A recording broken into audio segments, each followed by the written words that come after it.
గుడి వెనక ఉన్న స్థలాన్ని చదువు చేసి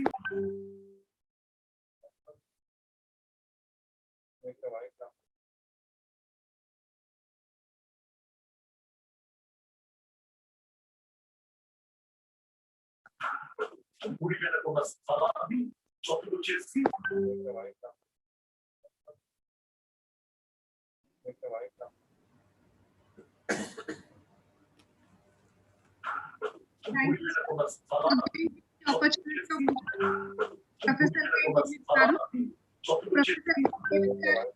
Was born on 15th of May 1962 at Nagarjun Sagar of Nalgonda district. He has joined as lecturer. Was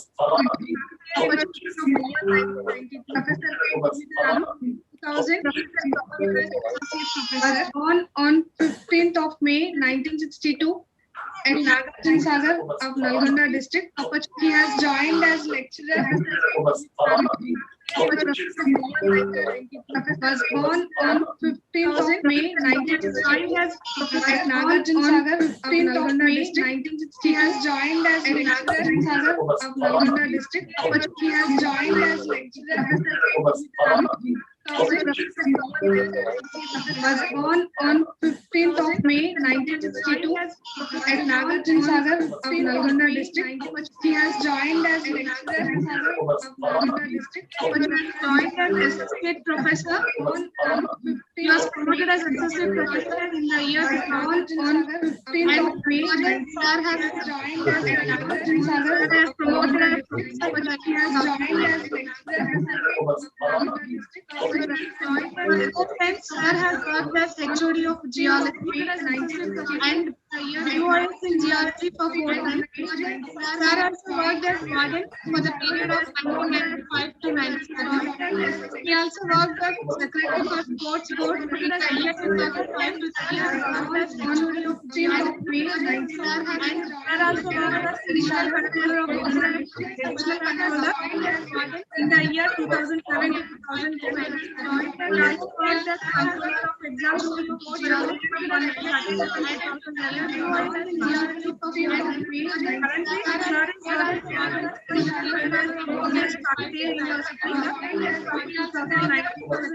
He also worked as the faculty of science from 2020. Has more than 40 national and international publications. Sir also presented three papers in the national seminars. Thank you so much for giving me the opportunity of introducing Professor K. David Garu. Sir, shall I repeat the introduction of Professor K. David Garu, sir?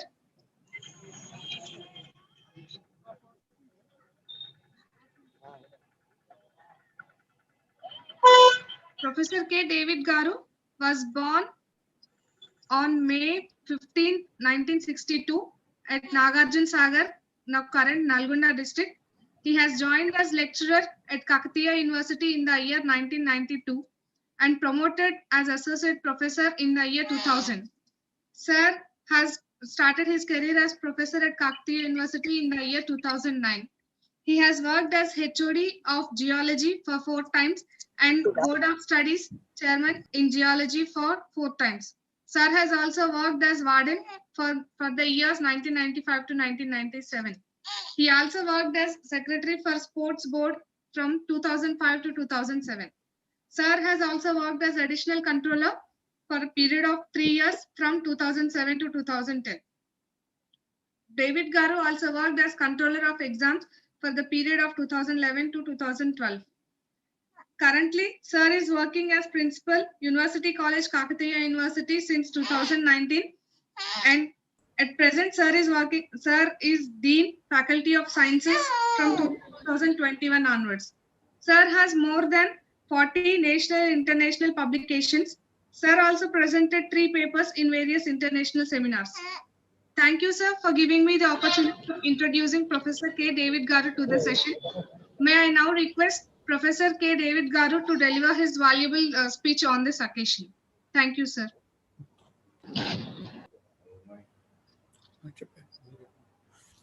Now I am cordially inviting Professor K. David Garu to give valuable message on this occasion.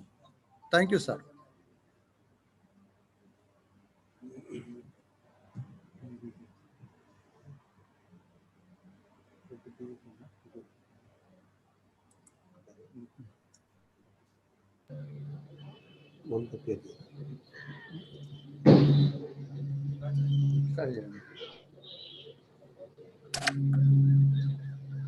So, Director of the Dr. B.R. Ambedkar Studies, Unity Kakatiya University, Professor Samaya Garu, Dr. L.P. Rajkumar Garu, and today's keynote address,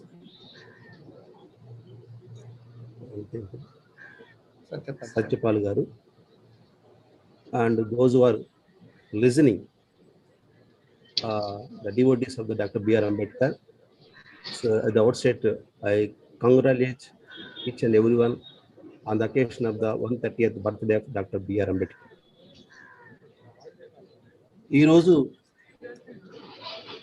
గత వారం రోజుల నుంచి doctor BR Ambedkar ఉత్సవాలను నిరాడంబరంగా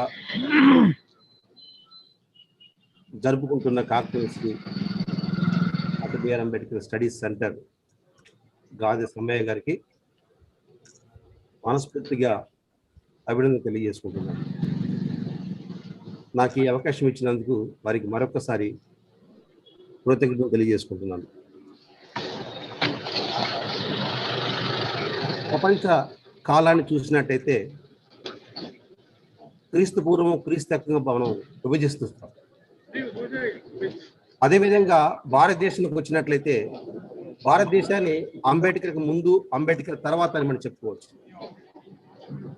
మన జీవితాలు, ముఖ్యంగా దళిత జీవితాలు, బహుజన జీవితాలు డాక్టర్ బిఆర్ అంబేద్కర్కి ముందు ఏ విధంగా ఉండేది, డాక్టర్ బిఆర్ అంబేద్కర్ తర్వాత ఏ విధంగా మార్పు వచ్చింది అని మనం ఒకసారి చరిత్రలో నిలిచిపోయే ఒక అంశం మనం చూసినట్లయితే. కనుక భారతదేశ యొక్క అభివృద్ధి,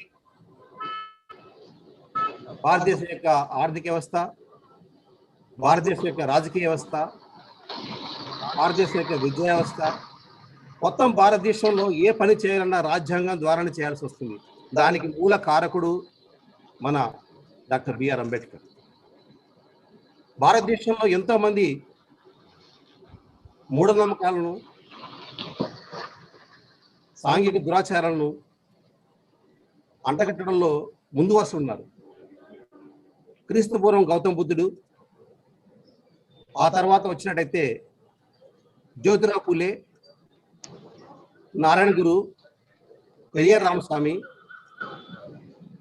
మరి మన మాట చెప్పేది డాక్టర్ బిఆర్ అంబేద్కర్. వీరందరిలో కూడా అగ్రగణ్యుడిగా చెప్పుకుంటున్న డాక్టర్ బిఆర్ అంబేద్కర్. ఎందుకంటే చదువు ద్వారానే, విద్య ద్వారానే తన ప్రజలకు, తన జాతికి, తన దేశానికి తన అనుకున్నది సాధించి నిరూపించినాడు. ఈరోజు రాజ్యాంగం ద్వారానే మనకు కావలసిన హక్కులను కూడా మనం సాధించుకుంటున్నాం. కనుక ఈ యొక్క మొత్తం రాజ్యాంగాన్ని చూసినట్టయితే దళితులు, బహుజనులు, ఇంకా మైనారిటీస్, విమెన్, ప్రతి వర్గానికి కూడా ఈరోజు ఎంతో కొంత డైరెక్ట్గా, ఇండైరెక్ట్గా వాళ్ళకు సహాయం అందుతున్నది. దానికి ముఖ్య కారకులు డాక్టర్ బిఆర్ అంబేద్కర్. కానీ దురదృష్టం ఏంటంటే డాక్టర్ బిఆర్ అంబేద్కర్ని ఒక కులానికి, ఒక వర్గానికి అంటగట్టేసి మాకు సంబంధం లేదన్నట్టుగా చాలా మంది భావిస్తున్నారు. ఈరోజు ఎకనామికల్లీ వీకర్ సెక్షన్స్ వాళ్ళకు కూడా రిజర్వేషన్ 10% మోడీ గారు ఇచ్చారు, మన భారత ప్రధాని. మరి ఆ రిజర్వేషన్ కూడా డాక్టర్ బిఆర్ అంబేద్కర్ దాంట్లోనే రాజ్యాంగం ద్వారా తీసుకో జరిగింది. ఈ విధంగా చూసినట్టయితే చాలా మంది కులాలకు రాజకీయాలు ఉన్నాయి, కులాలకు రాజకీయాలు లేవు, కేటగిరీ రాజకీయాలు ఉన్నాయి. ఎస్సీ కేటగిరీ రాజకీయం ఉంది, బీసీ కేటగిరీ రాజకీయం ఉంది, ఎస్టీ కేటగిరీకి ఉంది, ఓసీకి రిజర్వేషన్ ఉన్నాయి. ఓసీకి రిజర్వేషన్ లేవు, కానీ అంటే ఎస్సీ ఎస్టీ బీసీ 50% తీసుకుంటే మిగతా 50% అంతా కూడా ఓసీలకి చెందుతుంది. ఎందుకంటే ఎస్సీ ఎస్టీ వాళ్ళు బీసీ వాళ్ళు ఒకవేళ మెరిట్ లో కనుక సెలెక్ట్ అయినా వాళ్ళని ఎస్సీ రిజర్వేషన్ లో కానీ బీసీ రిజర్వేషన్ లో ఎస్టీ రిజర్వేషన్ చూపిస్తారు, కానీ మెరిట్ లో తీసుకోవట్లేదు చాలా చోట్ల. ఇప్పుడిప్పుడే మన వాళ్ళ చైతన్యం వచ్చి మా వాళ్ళు మెరిట్ లో వచ్చారు కనుక మెరిట్లు ఇవ్వమని ఫైట్ చేస్తే కనుక వాళ్ళని అక్కడ కూర్చోబెడుతున్నారు, లేదంటే వాళ్ళని ఎస్సీ కేటగిరీలో చూపిస్తున్నారు. ఎందుకంటే ఎందుకు ఎస్సీ అంటున్నంటే ఎస్సీ అనేది కులం కాదు, ఇక్కడ షెడ్యూల్డ్ క్యాస్ట్ అని. షెడ్యూల్డ్ క్యాస్ట్ చూసినట్లయితే అది మాదే కావచ్చు, మాల కావచ్చు, చమర కావచ్చు, మహర్ కావచ్చు, యజువ కావచ్చు, ఏదైనా కులం కావచ్చు, ఎవరైతే సంఘానికి దూరంగా వెలియబడ్డారో, అన్టచబుల్డ్ గా ట్రీట్ చేయబడ్డారో వాళ్ళందరినీ ఎస్సీ కేటగిరీ కింద చేర్చారు. అదేవిధంగా ఎస్టీ కేటగిరీ, ఎస్టీ అనేది కులం కాదు, ఒక కేటగిరీ అది. అంటే గిరిజనులు కానీ, కొండ జాతి వాళ్ళు కానీ, వలసదారులు కానీ, వాళ్ళందరూ సమాజానికి దూరంగా ఉన్న వాళ్ళు, వాళ్ళందరినీ కూడా మనం ఈ ఎస్టీ కేటగిరీ చేయదు.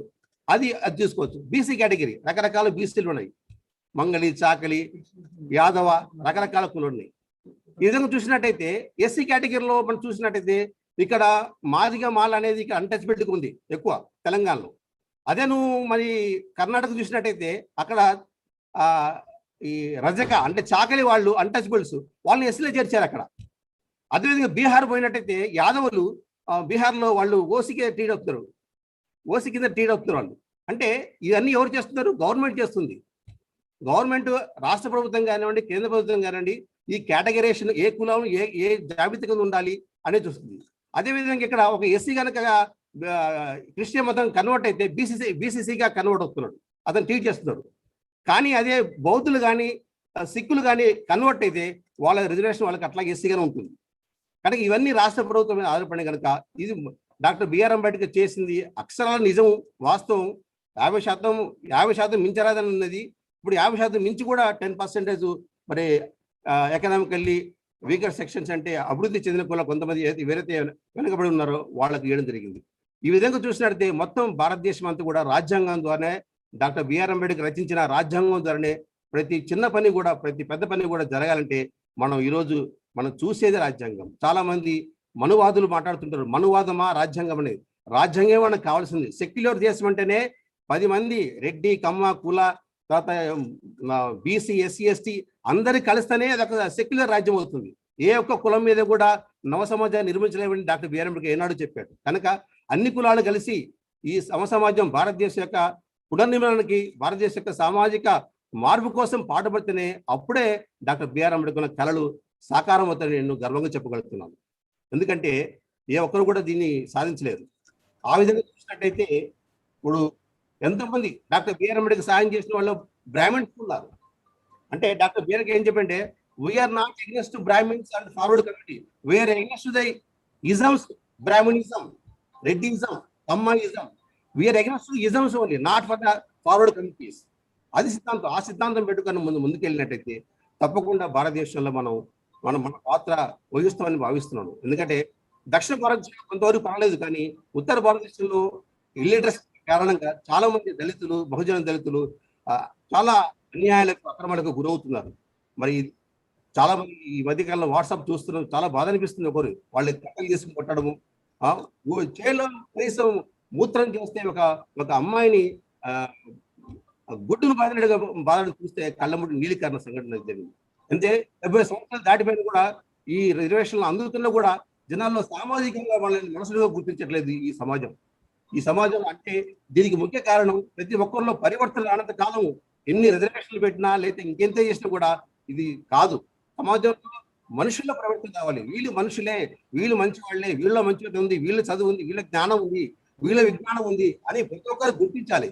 ఆ గుర్తించే విధంగా మనం కూడా ఇచ్చిన అవకాశాన్ని సద్వినియోగం చేసుకొని డాక్టర్ బిఆర్ అంబేద్కర్ కళను సాకారం చేయాలని నాకు ఈ అవకాశం ఇచ్చిన మీ అందరికీ మరొకసారి నా చిన్న ఉపన్యాసం ద్వారా తెలియజేసుకుంటూ, ముఖ్యంగా ప్రొఫెసర్ సమ్మయ్య గారికి, రాజగోపాల్ గారికి నాకు అవకాశం ఇచ్చిన అధ్యయన కేంద్రానికి అందరికీ కూడా నా యొక్క ధన్యవాదాలు తెలియజేసుకుంటూ ముగిస్తున్నాను. Thank you very much. Thank you, sir. I would like to express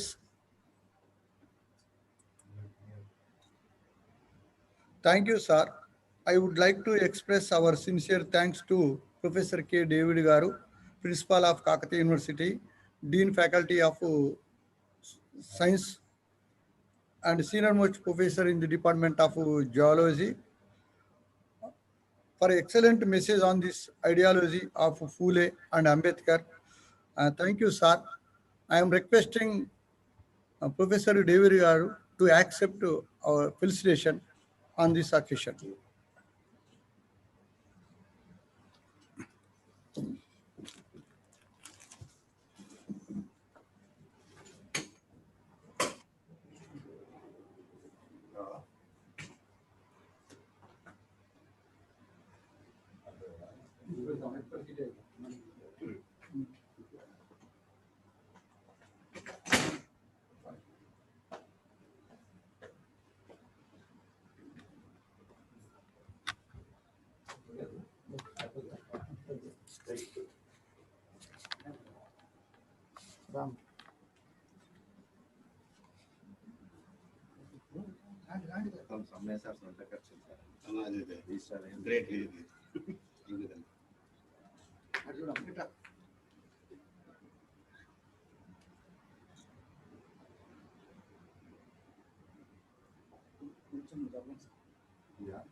Thank you, sir.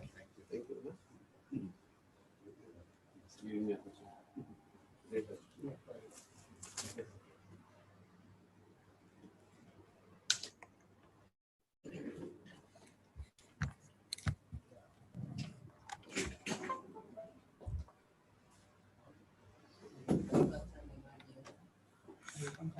Now I invite T. Sriramya Garu to introduce today keynote speaker, Professor P.D. Satyapalu Garu, Andhra University, Vizag.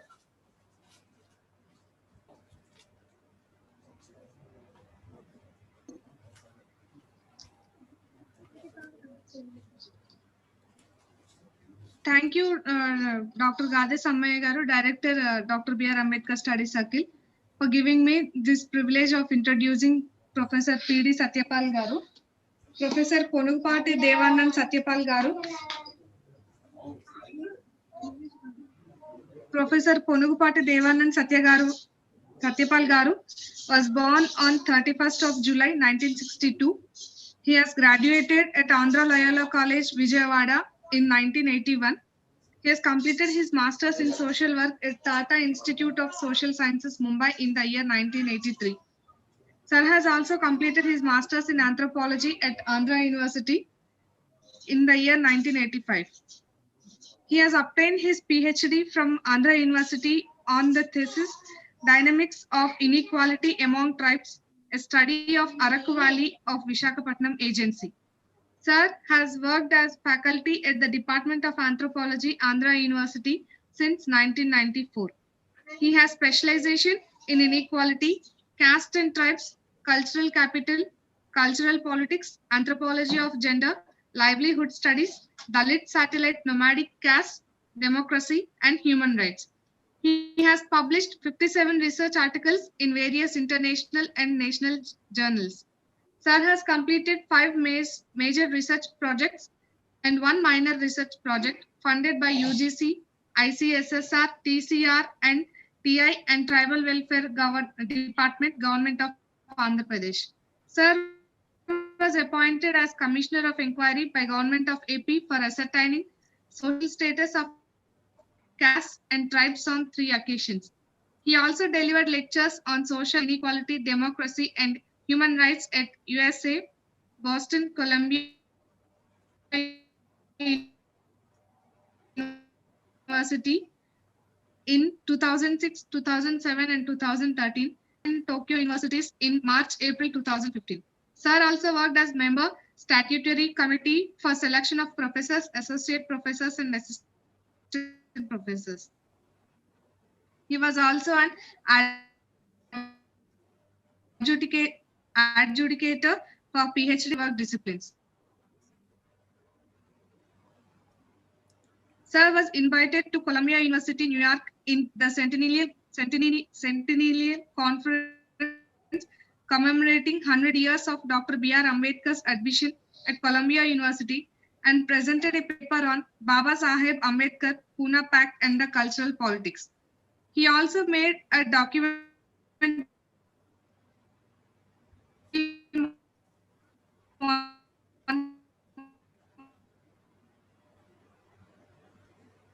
taking the one ahead communities employees federal of New York.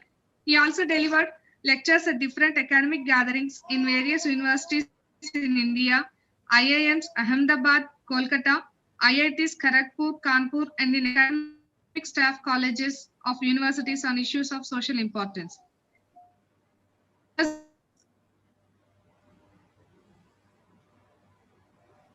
Also person in HR training programs for various public sector units, Center for Study of Social Exclusion and Inclusive Policy, Andhra University. As a director, ASR Center for Tribal Studies, Andhra University. He was also a non-resident expert in studies on social exclusion, Brandeis University, Boston, USA. He also worked as chairman, Board of Studies, Department of Ambedkar Studies, Tiruvallur University, Vellore. Thank you, sir, for giving me this opportunity of introducing Professor P.D. Satyapal Garu to the session. I now cordially invite Professor P.D. Satyapal Garu to deliver his valuable lecture on this occasion. Thank you, sir. Thank you, ma'am, for your gracious kind of an introduction. First of all, I'd like to express my gratitude to Dr. Gade Samaya, Director of Dr. B.R. Ambedkar Study Center, Kakatiya University, Warangal, and all the members who are present over here to listen to, in fact, now a kind of a important discussion on the series of topics that we have been discussing by the center for the last 4 days, and this is fifth on the line. And the topic, in fact, now like allotted for today, as you all know, is on Sikhism, Christianity, and the weaker sections. Friends, like in a sense, to me personally, I would be very happy, like in the sense, even Muslims, in fact, now, or even Islam also could have been added to just make a round of, in fact, now, a kind of a holistic kind of understanding of these religions vis-a-vis their impact on the weaker sections. Again, like in the sense, weaker sections basically, I mean, as this particular series of lectures are from the perspective of Jyotirao Phule and Dr. Ambedkar, the weaker sections in India constitute the majority, actually.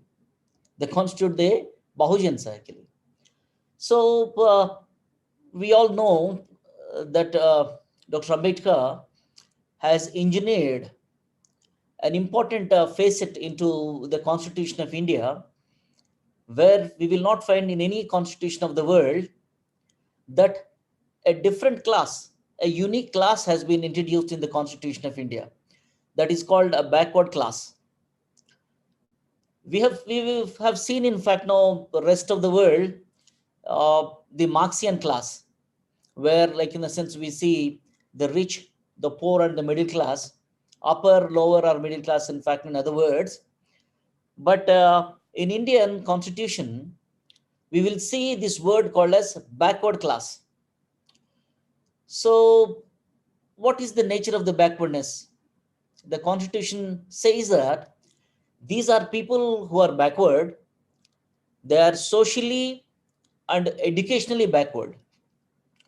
So here, in fact, now, in other lectures, Dr. Ambedkar very clearly said, unless one understands the distinction between poverty and backwardness, one cannot understand the society of India. See, like in a sense, a great economist, Ambedkar, in fact, now explains that poverty is simply economic. Poverty always talks about economic, kind of a deprivation, and such economic kind of a deprivation always would be temporary. If a person has enough money, or even in fact no property, he will not be called as poor. The moment in fact no he loses them, so she would in fact no called as poor.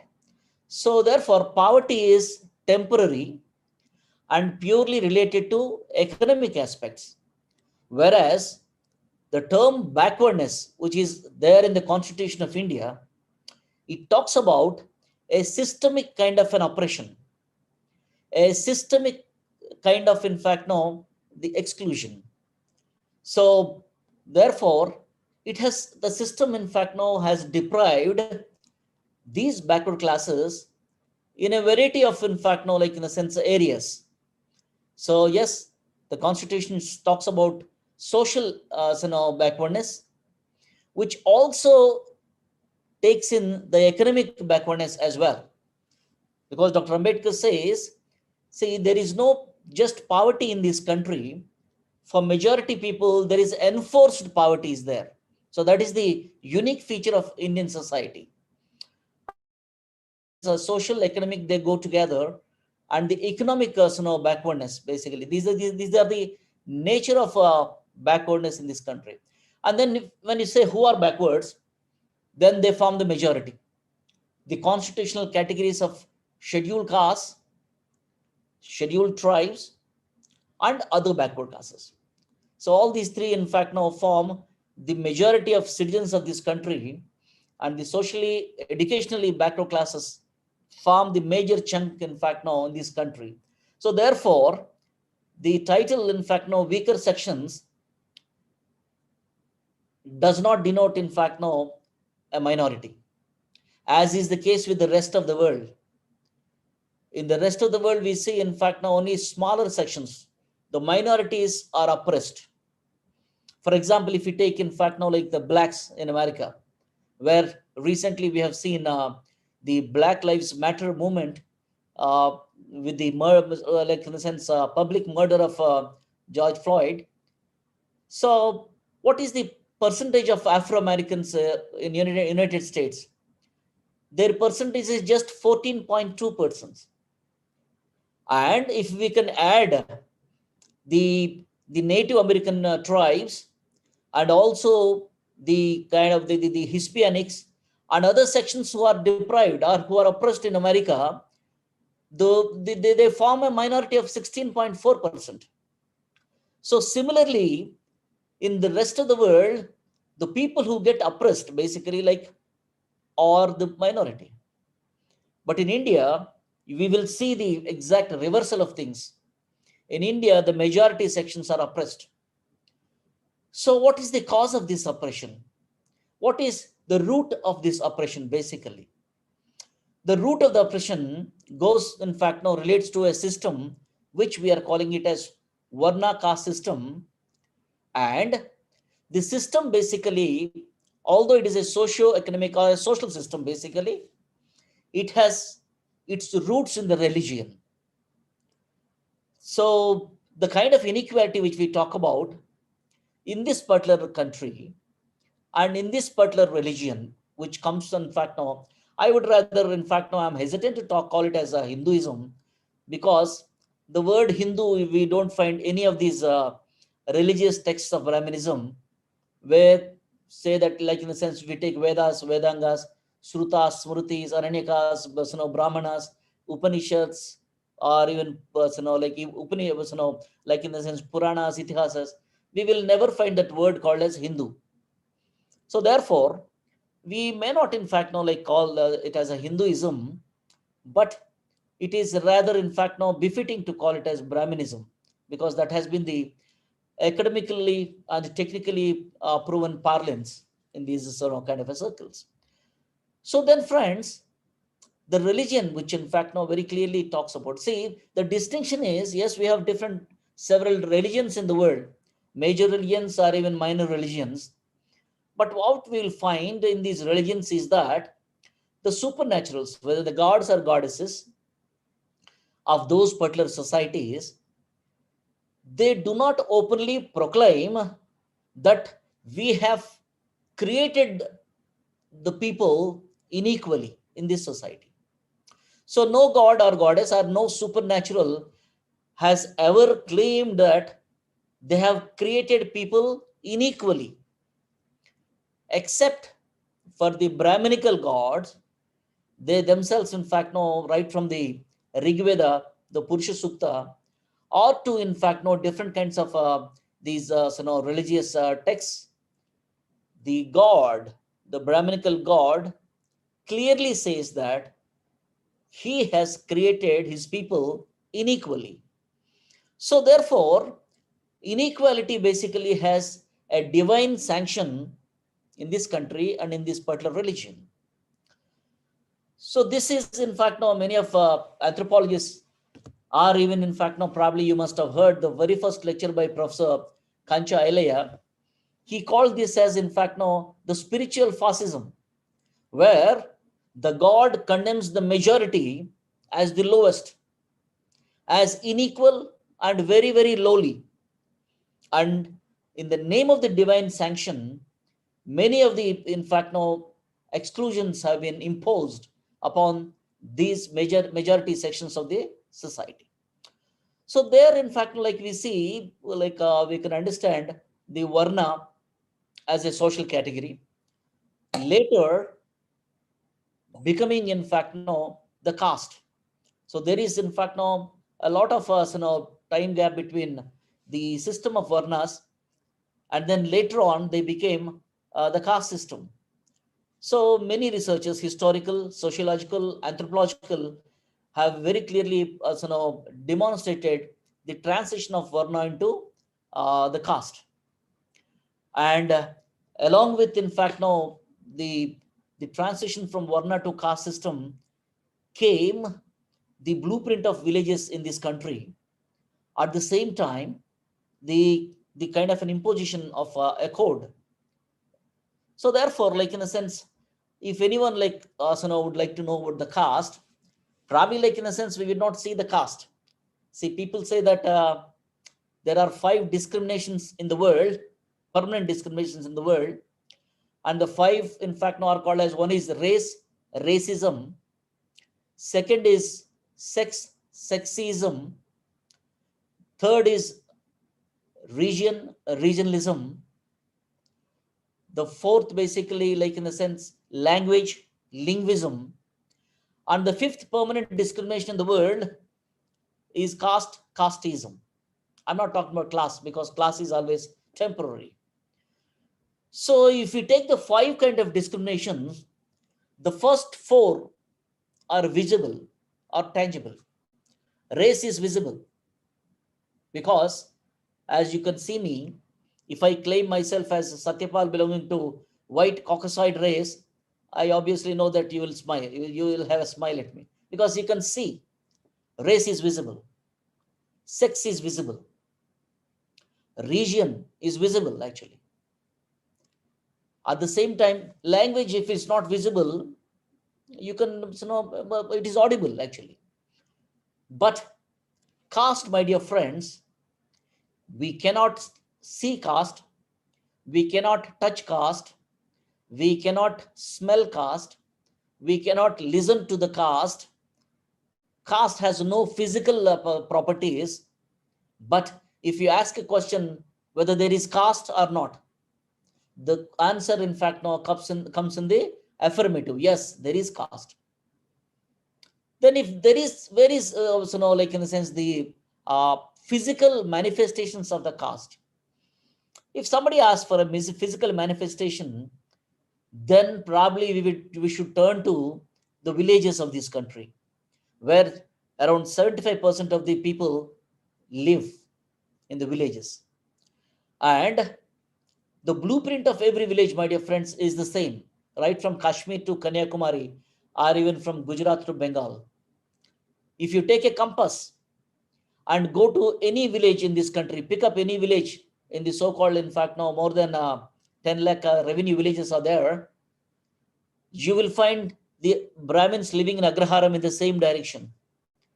The street of Thakurs, the street of, in fact, no Banyas, the street of, in fact, no the say cattle headers, the sonar, the lohar, like in the sense, in fact, no, many of these castes, basically the weavers, they'll be separate.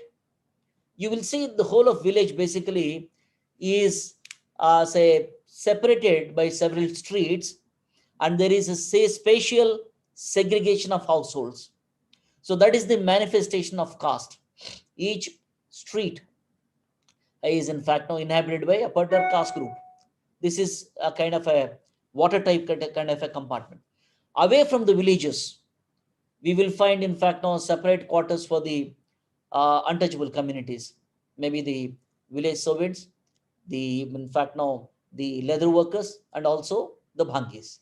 So this has been the permanent spatial segregation, physical segregation of villages in the name of caste.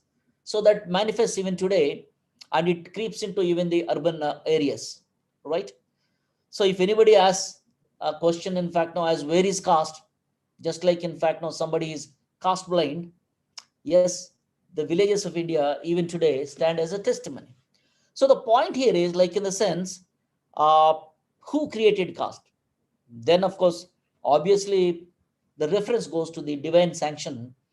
The religion, in fact, now has a virtual connection with, in fact, now caste. I'm not going into all those details as to the relation between caste and the Brahminical religion. But the point is that Dr. Ambedkar says in his study, caste is the official doctrine of Brahminism. Rather, of course, he means Hinduism. Caste is the official doctrine of Hinduism, if we can say like that. So that means we cannot find any Hindu not belonging to a caste. I'm reiterating the statement once again. We cannot find any Hindu not belonging to a caste. That means any Hindu must belong to a caste. If suppose even a foreigner from outside would like to come to India and then want to take up this religion, he or she should be assigned a caste. Otherwise, the whole range of social, economic, political, and religious interactions, or even the commensal relations, the relations, in fact, now between two individuals, exchange of, in fact, now food and water, and exchange of, in fact, now like in the sense relationships in terms of marriage, they doesn't happen if one is not assigned a particular caste. So therefore, the whole social operation, in fact, now runs on the primacy of caste. So that's the reason why it is said that caste is the official doctrine of Hinduism. And those people who want to, in fact, now come out of the tyranny of this caste, come out of the yoke of Brahminism, in the words used by Jyotirao Phule, those who want to relieve themselves from this yoke of Brahminism, always, in fact, now have searched across the history to leave this kind of, say, religion, which designate themselves as Shudras and Ati Shudras. These are the words, again, used by Jyotirao Phule, as against the beneficiaries, the Sethji and Bhatji. This is the distinction that Jyotirao Phule gives. The beneficiary of the caste system are the Sethji and Bhatji, as against the majority who get oppressed are the Shudras and Ati Shudras. Later, of course, they have been called as Bahujans. So therefore, friends, the Shudras, Ati Shudras, in order to get relieved from this yoke of Brahminism, they have looked for several means. They looked for social revolution. They also tried for economic upliftment, which of course are very, very difficult in this kind of a broad steel frame, because like in a sense, here, the oppressor, in fact, now is not direct. The caste system basically consists of an interlocking of different castes. the kind of inequality which pervades the whole system is there everywhere in the system. If suppose there are 6,000 castes, basically, we find no two castes equal at any kind of a level, either at the level of the Brahmin or at the level of the ex-untouchable. You will not find any set of castes or any two castes being equal. Each caste either should be superior or is inferior to the other. So therefore, inequality is the foundation principle of this particular whole system, and no two castes will come together. Other than the, in fact, like beneficiaries, in this caste system, the oppressed castes, which are in majority, as I told you, if you take the numbers of these castes as per the Constitution of India, the OBCs, according to the Mandal Commission, their number is 3,748. The scheduled castes at the national level, their number is 1,259. The scheduled tribes basically are around 460. That means if we take the number of these socially and educationally backward class, they constitute more than 5,500 castes. They are the oppressed communities in this kind of a system. But the psychology of caste does not allow them to come together. It doesn't allow no two castes to come together. So this is basically the psychology of caste, which Dr. Ambedkar himself said, the virus of caste, basically. Inequality, he said, it's a psychological predisposition. He explained saying that caste is the notion of mind. It operates over here, actually. Caste distinctions are trained or socialized or encultured in every family to the newborn. They're encultured, in fact, know that our caste is this, and the others, in fact, know they are superior to us, or we are superior to other.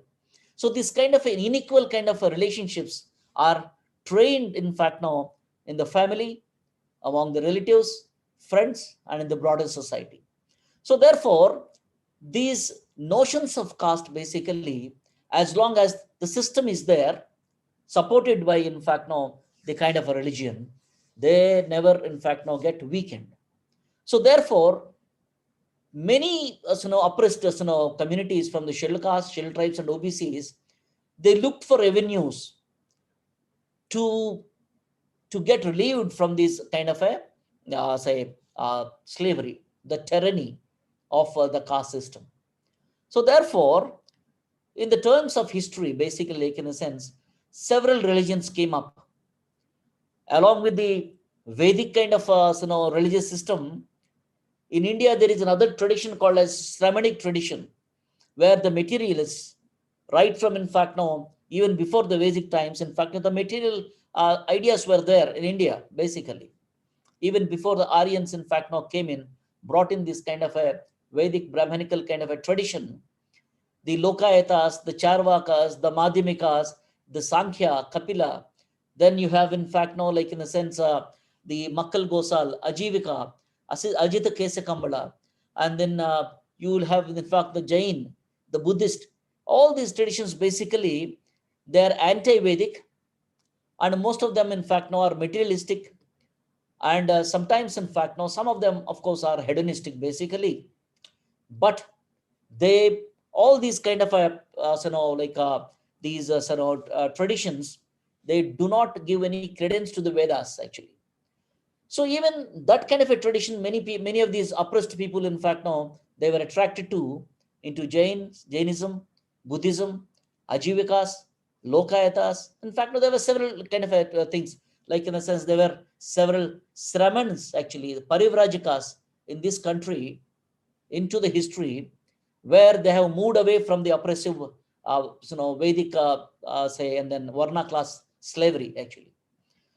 Apart, especially, my dear friends, today I am assigned to talk about Christianity and Islam, and Sikhism, actually. So let me try to, in fact, now couch these ideas of caste and the weaker section, so-called, in fact, now the backwards classes people moving into these religions actually.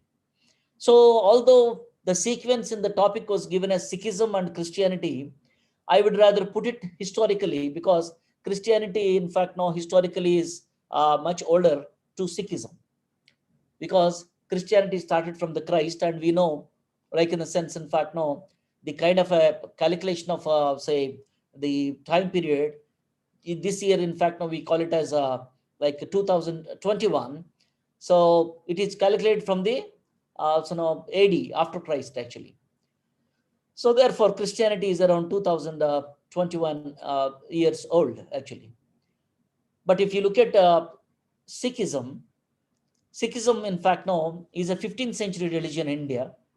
More precisely, started by Guru Nanak in 1439 AD actually.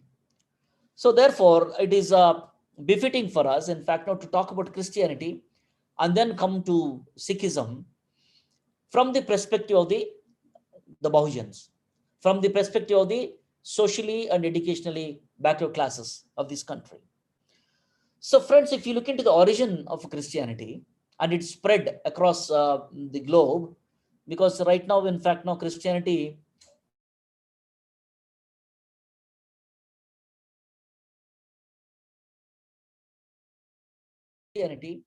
and then come to Sikhism from the perspective of the Bahujans, from the perspective of the socially and educationally backward classes of this country. So friends, if you look into the origin of Christianity and its spread across the globe, because right now, in fact, now Christianity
Hello, am I audible? Audible, sir. Please, sir. Please proceed, sir. Yeah. I'm Okay, sorry. sir. Then I joined from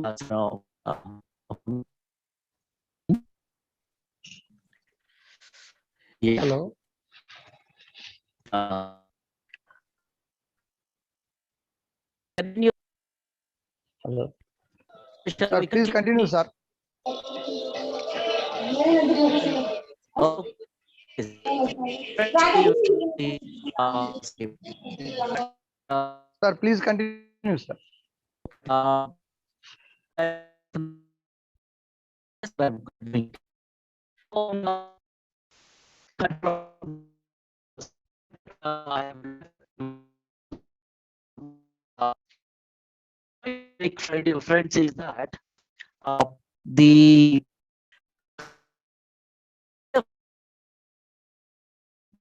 may be Sir, to sir, not audible, sir.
Hello.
Yeah, again, I seek apology, friends.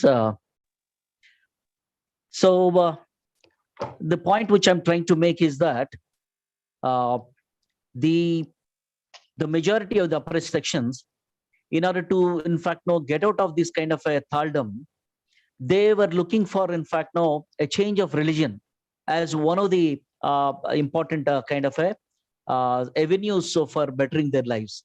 So, in no, like in the sense that, of course, have been uh, the entry into Buddhism, Jainism, and other kind of say religions. But later on, Christianity basically, like in fact, no, has become. If you see the numbers today, after semester examinations. after Okay.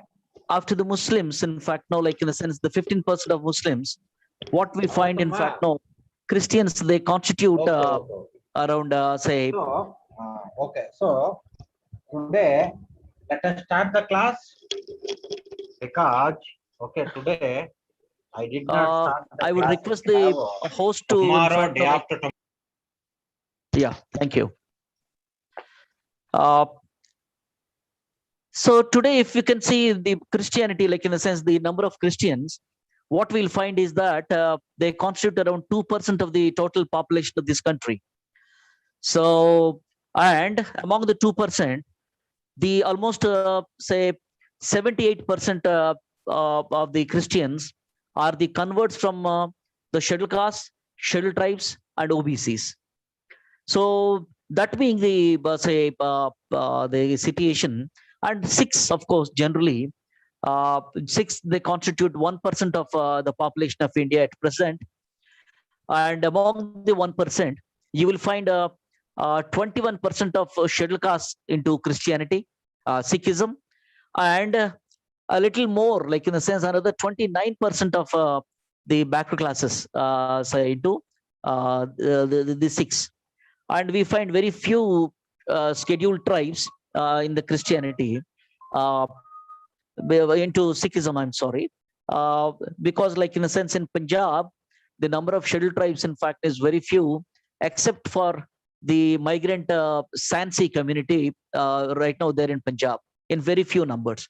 So therefore, friends, with regard to Christianity, like in the sense, today we might see that the Christians are more, as you know, from the backward classes, scheduled caste, scheduled tribe, and OBCs. But when Christianity, in fact, now so came into India, the Christian conversions took place in India. The initial, like in a sense, attention is not on these Shudras and Ati Shudras. The Christian missionaries, in fact, like in the sense, they were looking for the so-called higher castes, actually, the Kshatriyas and Brahmins. So that has been the history of Christianity in this country. Like, yes, the Christianity, like in the sense, of course, as I told you, the all the Abrahamic religions, whether the Judaism, Christianity, or Islam, which have in fact now took root in the Judeo-Palestine region, they have, like in a sense, a common kind of a gods, they have kind of a common kind of say supernatural figures, except Christians in fact no, they have Jesus Christ as their Messiah. But if you look into the kind of religious doctrines, either in fact no, the Torah, the Bible, or even say the Quran, it very clearly talks about a kind of a notional equality, or it could be called as a doctrinal equality, saying that the God has created everybody equal, and every person for pursuing that particular religion are to be treated as equal. Actually, of course, whether the people, the Christians or the Muslims, whether they live as in fact no equal as it has been professed in their religious text, that is also a different question. But there is a kind of a notional equality has been there, that has been the kind of an attraction to many of these lower castes getting into these new religions. So if you look into the Christian propagation, there were several studies into Christian propagation actually in India, including Dr. Ambedkar. In 1936, he has in fact like if anyone is interested to have that kind of a reference, if you were referred to volume 5, Dr. Ambedkar was writing more than 170 pages on the Christianity in India, the condition of the untouchables in this this religion, and why in fact no the Christian should be very very say agile. They should be conscious of their situation in this country. So I will later on I'll draw that to that particular reference. And but the history of Christian conversion in this country shows that, right, the apostolic, there is an apostle, like in a sense the very say what do you call a follower of Jesus Christ, Saint Thomas. After 34 years, in fact, no, after say the crucifixion of Christ, he came to India from the northwest. He went to Patiala. He converted the kings of Patiala, and from there he moved down south. In fact, no, from the western Ghats, and he reached Kerala, where he converted the Brahmins, the Namudri Brahmins actually. So today, if you see in Kerala, basically the Brahmins and the other caste communities like Nambiar, the Meenans, and all these people, basically when they convert into Christianity, they were in fact now into Syrian Catholic or Syrian Christian, Thomasite Christians, and Jacobite Christians, which completely those churches are completely in fact now their membership is from the upper caste, so Brahmins actually. And the lower caste churches, in fact, no, the lower caste and very few, relatively, in fact, in Kerala. And Saint Thomas from there converting the Christians, he moved to Tamil Nadu, into Chennai, where he tried to convert the Ayers and Iyengars, the Brahmins of Tamil Nadu. So, say there, in fact, no, he tried, and of course, later on, in fact, no, he was killed in Saint Thomas Mount. And today we call it as Mount Road in Chennai, basically. So after that, 1800 years, 1800 years, that means 18 centuries, basically, the Christian missionaries into India, their concentration of conversion is only on the upper caste for several reasons, basically. Because the Christian conversion, in fact, no, like say a strategy is you convert the king, the subjects will follow. That used to be their strategy. They also, in fact, no, do not want to give an impression of their religion being with the lower sections of the people. So therefore, they always try to, in fact, no, go for the royal sections or the ruling communities of this country.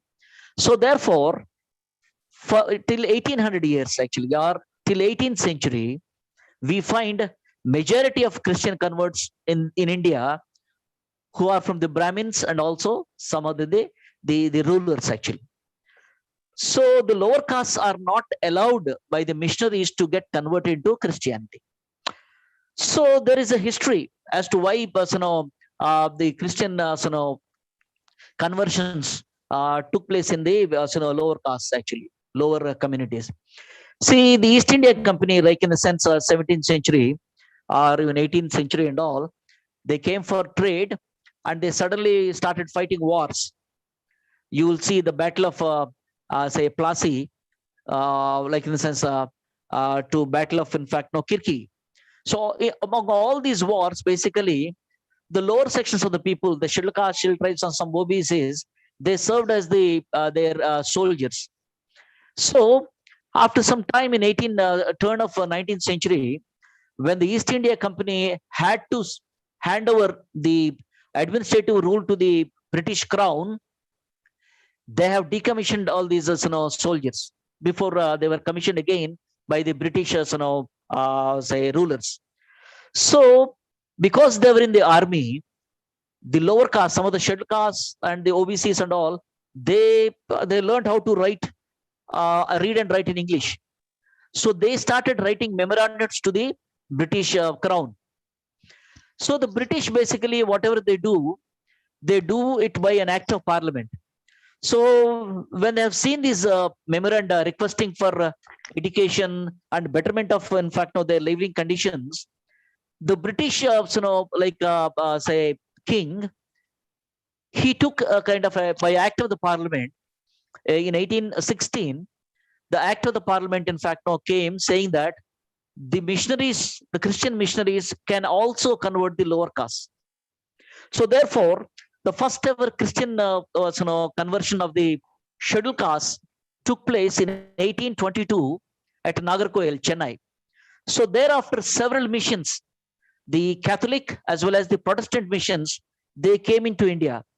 So we will see, in fact, in 1842, the Lutheran mission, and you will see in 1815s, in fact, the Methodist Church, 1860, London Mission Society, 1870s, in fact, the Baptist Church, both the American Baptist Church and the Canadian Baptist Church, and then in 1880s, the Salvation Army Church, and all these churches, the Protestant churches started working very vigorously with the lower caste, the scheduled caste, the scheduled tribes, and the OBCs. And these communities, oppressed by the yoke of Brahminism, they wanted to come out of this particular say religion, and they embraced this new religion, which talks to them, in fact, that all the converts are equal in the eyes of the Lord. So there was, in fact, like in a sense, they always keep saying the writings of Apostle Paul, saying that cleansed in the blood of Christ, there is no Gentile or Jew, everyone, in fact, equal in the eyes of the Lord. So therefore, such proclamations of equality have been, in fact, the kind of a magnet for these people. At the same time, converting into Christianity also entailed two important things. One is they want to be, in fact, in line with the say religion of the ruler that time, actually the British. Second, in fact, there were physical, or what you call, in fact, material gains. They were getting education. They were getting, in fact, healthcare facilities and other facilities, like in a sense, because of the missionary activities, in fact, entwined with the gospel activities. See, some of the Protestant churches, in fact, they have got these slogans saying that soap, soup, and salvation. So they will provide good cloth, they will give food to the needy, and then talk about the salvation to these people. So they have a kind of a motto of going for the worst. So therefore, the Christian kind of a missionary work, which was allowed from 1822, to be very particular, my dear friends, very soon gained in numbers. So today you will see, in fact, the numbers that we talk about, among the 130 crores, 2% Christians, in fact, we will see 78% from the scheduled caste, scheduled tribes, and OBCs, the full majority of them and all. So that has been the situation with Christianity. And along with these lower castes, the so-called, in fact, upper caste, the so-called upper caste, they were the ones who took major benefit from Christianity. This has been ascertained by, in fact, several of the data given by Dr. Ambedkar and also other people in 1930s. Dr. Ambedkar used 1931 census, and also, in fact, used many of the say kind of a colonial records to show that who are the people who are getting education from the colleges, the universities, the hospitals, and other kind of facilities, in fact, now that have been opened by the Christian missionaries. So therefore, he very clearly proves by data saying that it is these people, in fact, now from the so-called say upper caste, they took the benefit of these material gains, and of course they have not looked back actually. And it is the lower caste who cling to this kind of religion and became that kind of a say followers. So that is one aspect of it, my dear friends. And such kind of a Christian conversion to Christianity, or for that matter into any religion, has been opposed by many of the so like in a sense say national leaders, including Gandhi. So Dr. Ambedkar, in fact, now talks about Gandhi's opposition to Christian conversion. Gandhi was very, very vehement actually to this conversion of lower caste into Christianity. See, of course, he might, when he goes for negotiation, he might keep a Bible under his armpit and then go there. He might carry a Bible, but Gandhi was very particularly writing against this kind of a conversion.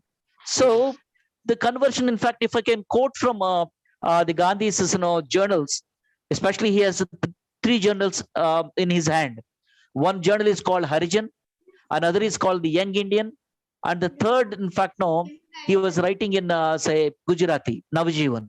So yeah, in Harijan, in fact, no, in several kind of these things, which were he wrote, published, and of course later on quoted by Dr. Ambedkar in volume 5, it clearly shows his aversion to the Christian conversion.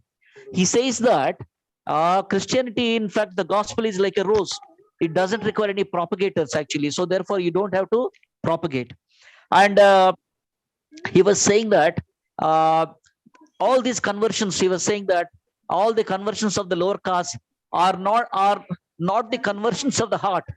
They are called conversions of convenience. This is what the language Gandhi was using. I also, in fact, would quote from Mr. Gandhi in Harijan. One quote, just say, he says that, I quote, "I do maintain that the vast majority of Harijans, and for that matter of Indian humanity, cannot understand the theological aspects of Christianity. These are conversions of convenience." And he goes on saying that the Harijans can no more distinguish between the relative merits of a religion. They are no better than a cow. Harijans have no mind, no intelligence, no sense of difference between God and no God. Unquote. See, friends, in fact, now if you go by this kind of a language, Gandhi was very, very vehemently opposing conversion to Christianity, and he was also going to the extent saying that the scheduled castes, in fact, now today's scheduled castes, he calls them as Harijans.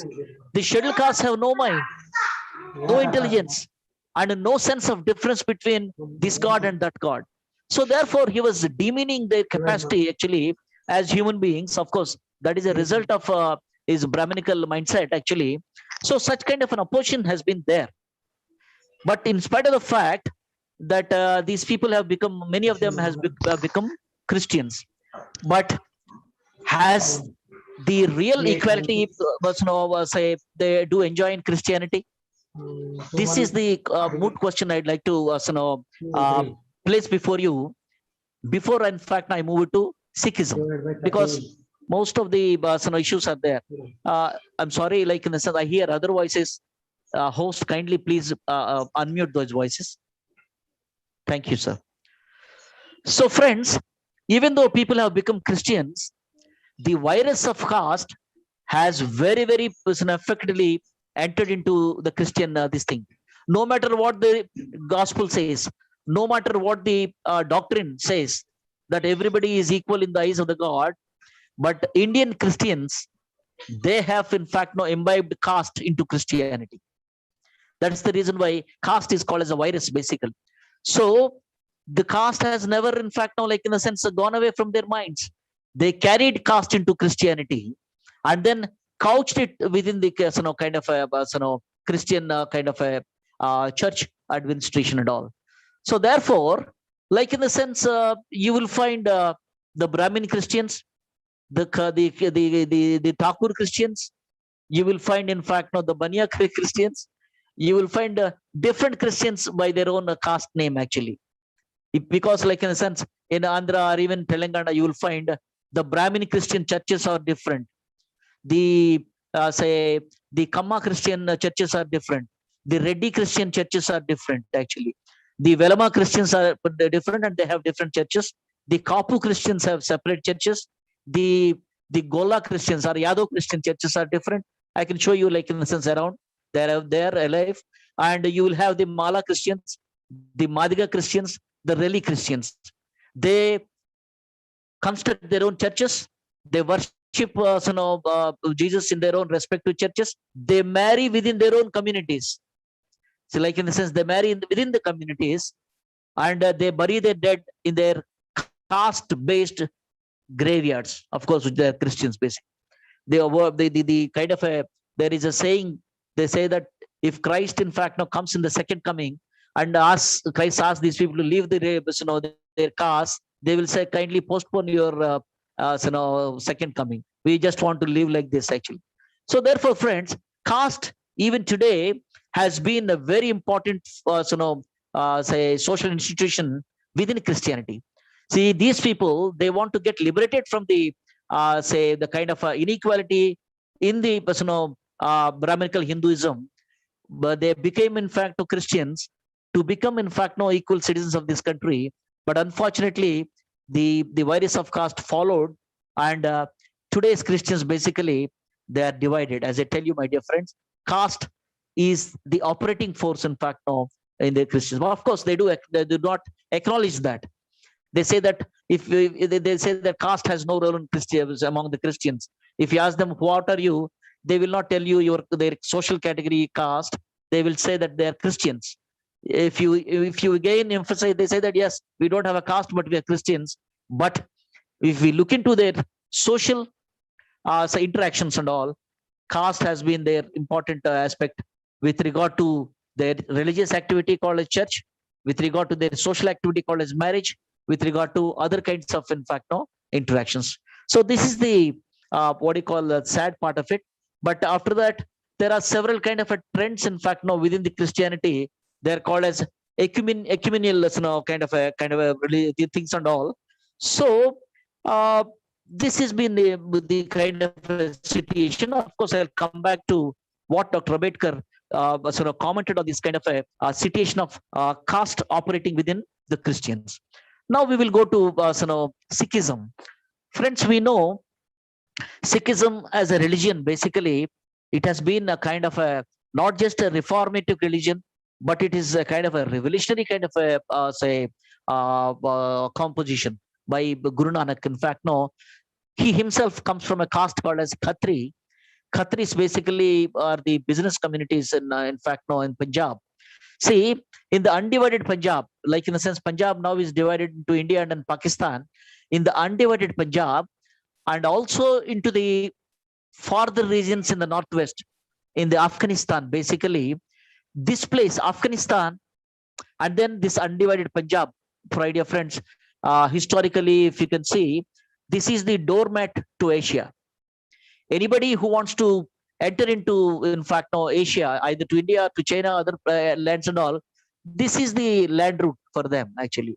So each time there are several people coming in, there are several invasions, several turmoils in those cities. That is the reason why, in fact, Afghanistan even today is restless. And even the Punjab, basically, like in a sense, they have, but for the Sikhism, Punjab could not, in fact, have been as, what do you call, say, relatively, say, non-turbulent as it is today, basically. So, my dear friends, the critiquing or looking at the, what do you call, inhuman, say, aspects of both Hinduism and also Islam, because in the 15th century, the Muslim rulers, in fact, were on their height, actually. So critiquing those inhuman aspects in both the things, Guru Nanak, in fact, now formulated a religion without the form of God, but he was only, in fact, now instituting a kind of a religious institution, a Gurudwara, where only the holy book, in fact, would be revered. The Granth Sahib would also only would be revered. And he has abolished castes, actually. He said those who want to come into this humanitarian religion, they have to leave their caste. So many people, like in a sense, who got attracted to this kind of a what do you call humanistic kind of a religion, they left their castes and joined this particular thing in hordes. Many came actually from all different castes. So it went for good for some time, because in the Sikhism, basically, like in a sense, the Brahmin does not have the supreme social position. Actually, the agriculturals, in fact, no, the Jats, they take the supreme position. Next comes the, in fact, no, the Khatris, agriculturals. The, in fact, no, Brahmins were traders. Actually, Brahmins are the Khatris were traders. They were trading. In fact, no, later comes the artisan communities, then the service caste, and of course, in fact, now you have communities like the Chamars and also the Bhangis. So for almost 2 centuries, 200 years, Sikhism, in fact, now went without caste, and many people, they got attracted to Sikhism. They joined, in fact, now the kind of a Sikh religion. They were into, in fact, that order. But slowly, my dear friends, the caste started, the virus of caste started showing its virulent tentacles into the Sikhism. Today, you will find, in fact, now the Jat Sikhs, the Brahmin Sikh, the Khatri Sikh, the, in fact, now, like in a sense, the Nai Sikhs, and also the Sonar Lohar Sikhs and all. And there is a beautiful research so by several of the anthropologists and sociologists. Harbinder Singh in 1977 published, in fact, book on caste among Sikhs in this country. And then you have Inder Pal Singh, like IP Singh, in fact, from Delhi University. In 1956 itself, in fact, he researched in the Ludhiana villages and showed how caste operates in the among the Sikhism. There are other researches basically into the operations of caste in Sikhism. So, friends, today what we find is that there is clear-cut caste among the Sikhs, and we have caste-based gurudwaras actually. So all the Sikhs, my dear friends, are not called as Sardar or Sher. Only, in fact, no, the upper ranks are called as Sardar or Sher. The lower caste, like in the sense that Ravidasis, the Valmikis, actually, they are called as Majbis. Even in the villages, the Majbi, in fact, now lives separately. Okay, so Sikhism, like in a sense, in fact, now also got infested with caste, and the caste discriminations, in fact, now again they were brought into Sikhism, and they have been thoroughly manifesting, in fact, now even today. So, friends, what has happened was the majority of the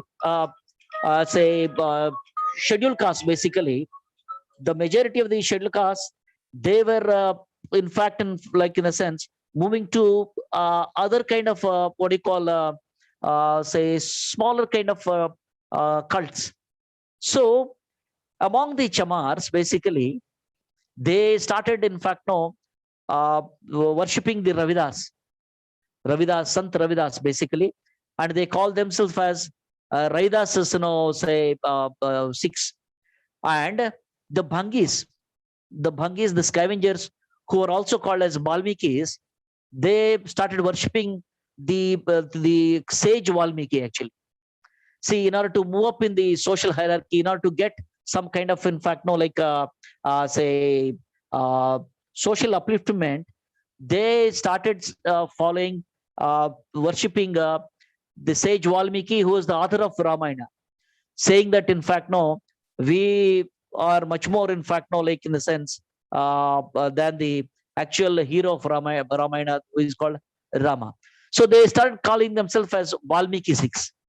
So either the case, the Bhangis and the Chamars, both put together, they are around, in fact, no, 22% in present day Punjab. But you will have Ravidasi Gurudwaras, you will have Valmiki Gurudwaras separately. And then, in fact, no, like these two people together who form the scheduled caste, they are called as Majbis, means they are commoners, not the Sardar, not the Singh.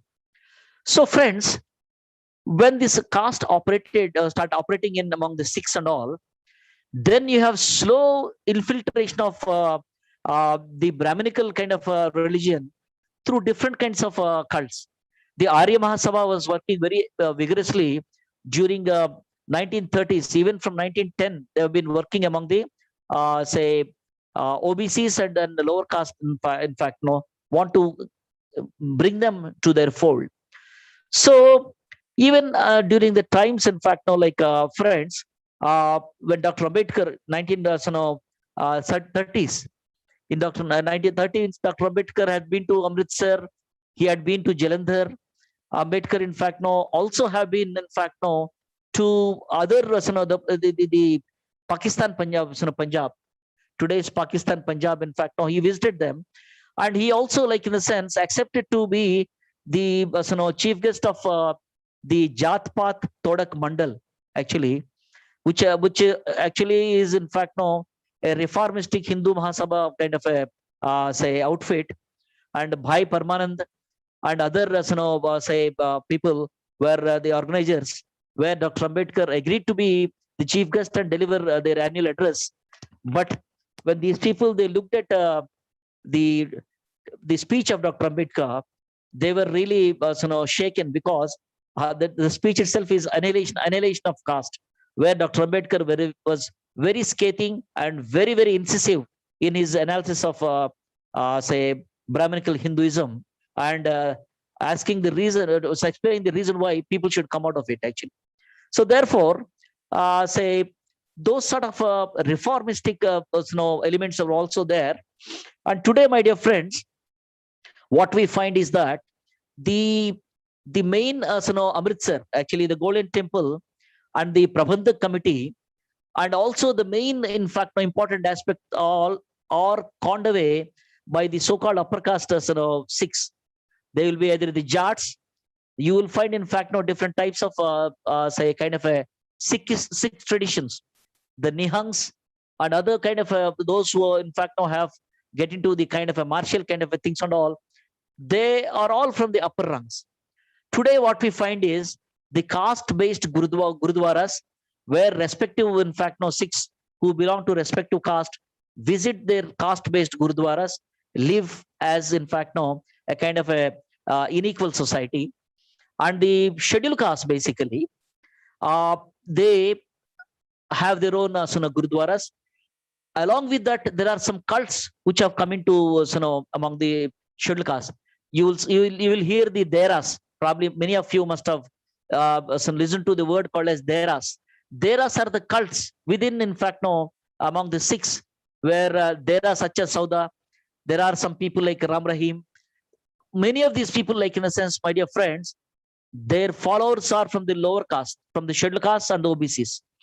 This is a kind of a truth that within the Sikhism, in fact, these trends are there.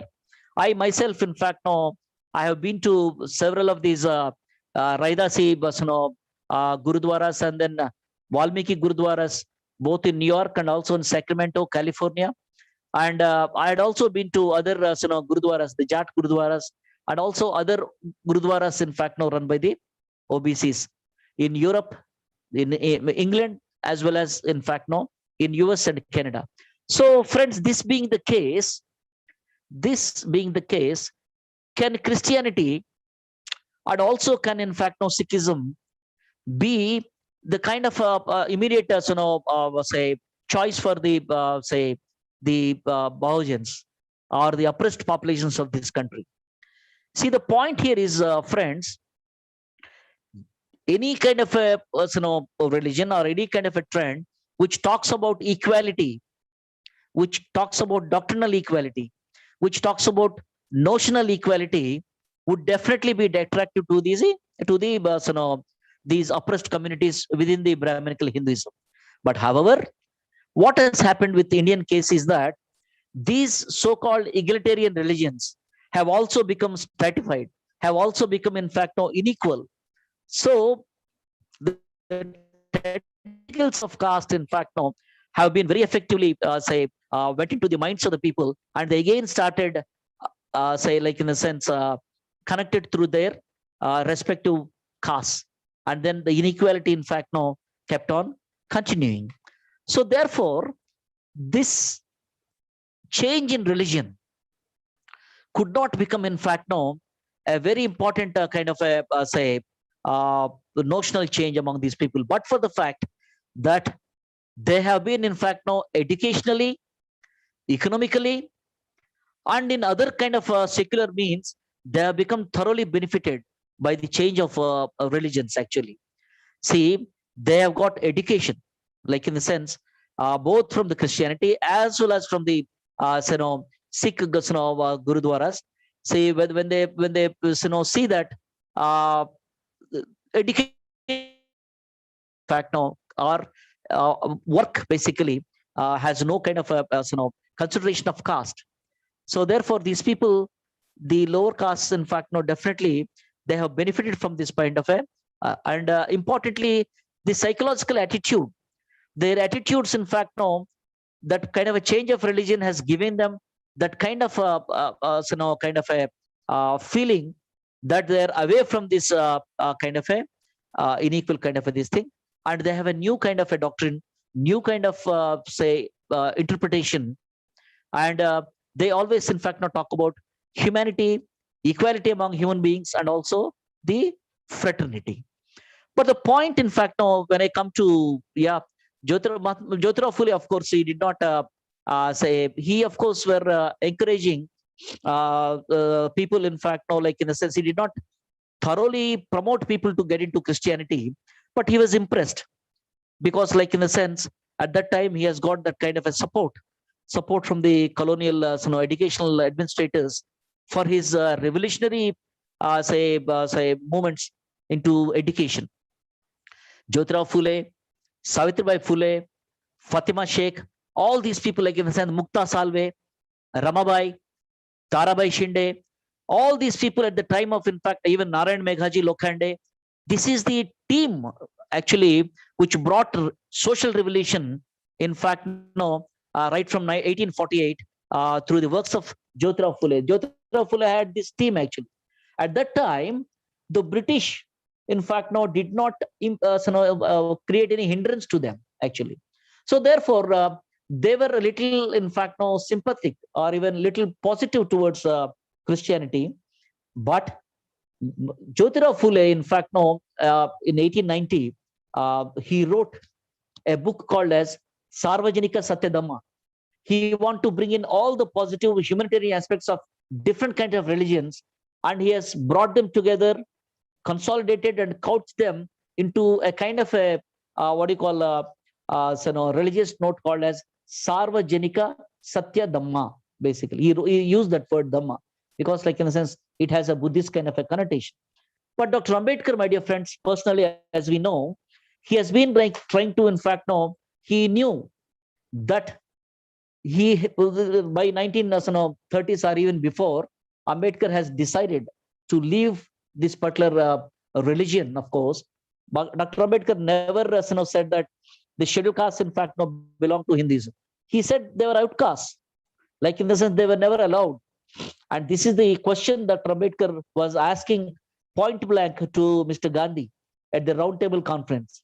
Dr. Ambedkar said these people should be, in fact, treated in a separate way. They should be treated as minority, which, of course, and should be given special representation, which Mr. Gandhi has very effectively, in fact, opposed. He said the untouchables, in fact, were a part of Hinduism, basically. Then Dr. Ambedkar asked him a straight question. Mr. Gandhi, if you say your religion is our religion, then your rights and privileges in that religion and our rights and privileges should be the same. Show me where are they. Then he talks about all the kinds of impediments, inequalities, and then impositions and insults that the scheduled castes and other say Bahujans of this country have been suffering since centuries, in fact, now in this so-called religion. So then Dr. Ambedkar, my dear friends, was in fact now like thinking about a kind of a change from this particular religion. So we know pretty well in 1930, Dr. Ambedkar tried with, in fact, now the Kalaram temple entry movement, knowing pretty well that the temple entry is not possible within this particular religion, because no matter what kind of a reform Dr. Ambedkar says, many Mahatmas, they come and go, they raise dust, and they in fact now can do anything with regard to this kind of a tyranny or this kind of injustice or inequality and inhumanity, which is there deeply seeped in this in the mindset of the people of this country. So the caste, in fact, now this religion, in fact, like all these kinds of so-called quote-unquote reforms, could not do anything with this kind of a kind of a religious imposed inequality. So therefore, he was trying to bring his people out of this kind of religion. He was, in fact, influenced by three important religious distincts and all. Right from 1926, when Dr. Ambedkar has attended a non-Brahmin movement, a non-Brahmin conference at 1926, he was attending non-Brahmin conference at Baroda, which was convened by Sayajray Gaikwad. There he met a Buddhist monk called as Bodhananda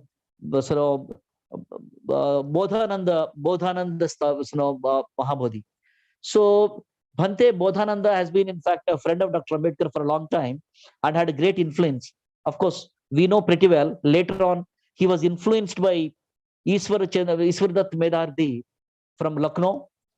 And then another Bhante, in fact, Lokamitra Bhante, in fact, he taught Pali language to him in 1942. And of course, he was thoroughly, personally being influenced by Buddhism. By 1933-34, he constructed a house and called it as Rajagriha, which has a Buddhist connotation. When his wife passed away in 1934, he has become a temporary, in fact, Sramanir, in fact, like in a sense. So at the personal level, we know pretty well, Dr. Ambedkar is being influenced by, say, Buddhism. At the same time, he had a friend, a Christian, a preacher.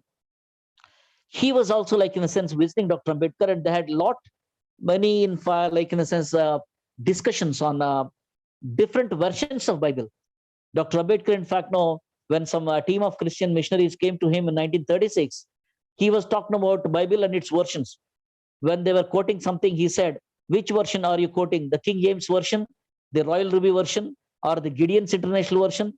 So this is love. It shows that he has got thorough purveyance, in fact, of the Bible, and it's so therefore we see he was quoting from the Bible as a preface or as a quotations, in fact, in several of these books. In this book, What Congress and Gandhi Has Done to the Untouchables, Dr. Ambedkar was quoting from the Bible, and he was also quoting from other kind of references. He styled himself as the Moses who has liberated his people from the slavery of the Hebrews, the slavery of the Egyptians, basically. So, friends, this is how we got the influence of Christianity. But to an extent, in fact, Ambedkar was influenced by Sikhism, and it took him, in fact, a very important kind of a thought. He was toying with that idea to take Christianity. For example, like after he declared in 1935 at the Yola conference that I will not die as a Hindu. So in 1936, he started convening huge meetings and all. Then you have this Sikh delegation reaching Dr. Ambedkar. So Dr. Ambedkar studied Sikhism and then weighed upon, in fact, its positives, being a religion, a humanistic religion against the caste, against any kind of inequality, and then, in fact, a religion which promotes a kind of, in fact, like in a sense, physical and mental prudeness among its followers. So Dr. Ambedkar was really, in fact, impressed by that. And he was thinking about the idea of making his people better defending themselves against the atrocities, against the tyranny of the so-called upper caste. So therefore, Dr. Ambedkar, in fact, now has made several trips, 2-3 trips to, say Punjab, and he was in touch with the Khalsa movement of Mumbai that time, actually. In fact, Dr. Ambedkar has opened 2 Khalsa colleges in Bombay at that time. So he was very closely following that. And when he was discussing with the Hindu Mahasabha leader, Munje, when Dr. Ambedkar said, in fact, no, I will go into that, Munje and other Hindu Mahasabha people, they were very, very apprehensive that Dr. Ambedkar might go become a Christian, he might become a Muslim. So they were very apprehensive. And when Dr. Ambedkar was talking to Munje about his inclination towards Sikhism, when he was discussing it, Munje approved it, saying that, yes, it's very good.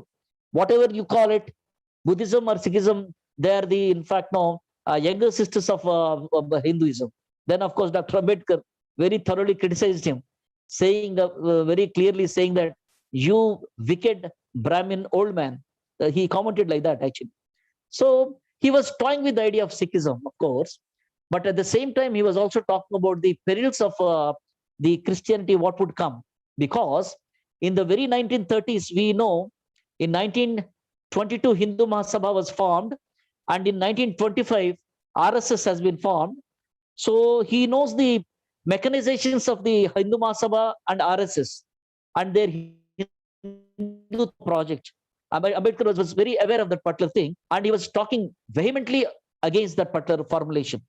So Dr. Ambedkar, in fact, now has anticipated in 1936 itself, when he writes in the in the volume the conditions of the convert, and of course, like in the sense, he wrote in that particular chapter, conditions of the convert, about the trouble that the so-called Hindu nationalists or the Hindutva forces, they would cause to the Christians. I would like to, in fact, now, friends, quote from his work, from the conditions of a convert of Dr. Ambedkar. What I'm quoting here is that, I quote, I do not know what Indian Christians will think of what I have said of the weaknesses which inflict their life. One thing I can say, it is this: I am deeply interested in the Indian Christians because a large majority of them are drawn from the untouchable classes. My comments are those of a friend. They are not the strictures of an adversary. I have drawn attention to their weaknesses because I want them to be strong. They have to reckon of the great dangers for them ahead. He was warning them actually in 1936 itself. He's saying that they have to reckon with the great dangers for them ahead. They have to reckon with the scarcely veiled hostility of Mr. Gandhi to Christianity, taking its roots to the Indian social structure. But they also have to reckon with the militant Hinduism, masquerading as national Indian nationalism. So this is exactly what he was talking to about the Hindutva forces, so-called Hindutva forces, saying that they have to reckon with the Christians. In fact, I was talking about, they have to reckon with the militant Hinduism masquerading as Indian nationalism. What this militant Hinduism will do to Christians and Christianity can be seen from what happened at Vrindavan very recently. If the newspaper reports are true, a crowd of mild Hinduism quietly went and burned down the mission buildings in Vrindavan and warned the missionary that if he rebuilt, they would come and burn it down again. This may be a solitary instance of misguided patriots, or this may be just a piece of what the Hindus are planning to get rid of Christians and Christianity. If it is the shadow of events to come, then Indian Christians must be prepared to meet them. How can they do that except by removing the weakness I have referred to? Let all Indian Christians ponder, unquote. So, my dear friends, by going by this, the final kind of a paragraph that Dr. Ambedkar talked about, he was talking about the problems to Indian Christians. He was also talking to the problems, in fact, no, to the Sikh, religionists in this country from the militant, Hinduism, Hindutva project, basically, which he won in 1936, is what, in fact, no, we are doing in the present, we are witnessing in the present circumstances. So, therefore, friends, yes, in some, basically, going by the doctrines, religious doctrines of the egalitarian, equitarian, the notional doctrines that are there in the Sikhism and also in Christianity, yes, many of these, in fact, no, like in the sense, the backward classes, the scheduled caste, scheduled tribes, and the OBCs who got converted into that, they have got benefited. But my dear friends, they could not, in fact, no, prevent the virus or the kind of a nemesis of caste entering into those religions, again making Indian Christians and the Sikhs in this country thoroughly divided based on the caste. This is the peril, basically, that they have to deal with, and this is exactly what, in fact, no, is a result of, in fact, no, the social revolution that Jyotirao Phule, Sahu Maharaj, Ayodhyadas, Narayan Guyu, Ayyankali, then, in fact, no, like in a sense, you have Birsa, Periyar, and Ambedkar. All these, in fact, now Phule Ambedkar movement, they were saying that, of course, religion or religious change could definitely bring in some change, but it itself, in fact, now by in itself, it cannot put an end to the menace of caste in this country. So the issue of caste has to be dealt with from a different perspective. That is exactly what they said. And Dr. Ambedkar said, the very presence of caste in India, the very presence of caste in India is a standing testimony to the denial of democracy. So therefore, he said, unless the caste and the artificial, in fact, no, like in the sense gradations, artificial inequality which has come as a kind of a political move, that's why, in fact, no, I think so. I'd like to remind you the Ram Manohar Lohia statement. He said, "Dharma dirghakalin rajniti hai." He said, religion as such, in fact, no, is for the good of the people, whatever religion that may be. But those religions, in fact, no, if they are used for the religious and extraneous purposes, they become nemesis, in fact, no, for the humanity. So therefore, my dear friends, yes, the religious considerations with regard to Sikhism and Christianity in India, to an extent, in fact, no, they could benefit their material, and also, in fact, no, they could raise their self-respect of these people, but they themselves, in fact, no, could not end the say tyranny of caste. They will have to, in fact, now follow the straight and the sure route, in fact, to get rid of that. So I will end my discussion. Thank you very much for patient listening, and I'll be very happy if the participants, in fact, know raise any questions, any clarifications or criticisms. Thank you so much. With the speaker permission, please ask questions. I'm requesting participants, you clarify your doubts from speaker.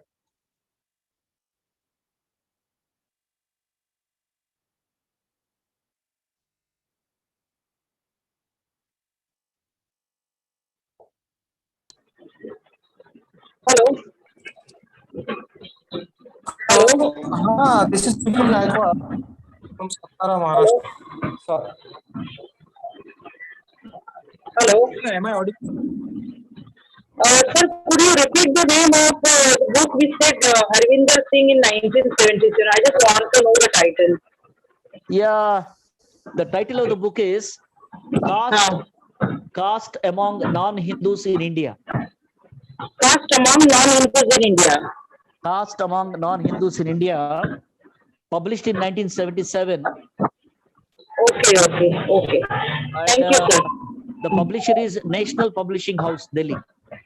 Okay, National Publishing House. Okay, thank you, sir. Hello. Yeah. I just got some queries actually. I'm conducting my research in Dalit movement only. some of the queries that I like to ask. Like there has been this, strong movement throughout India in the Yeah. form of Adi Hindu, Adi Dharma, Adi Andhra, Adi Karnataka. Yeah. Yeah, this particular movement were all towards empowerment and emancipation. Yes.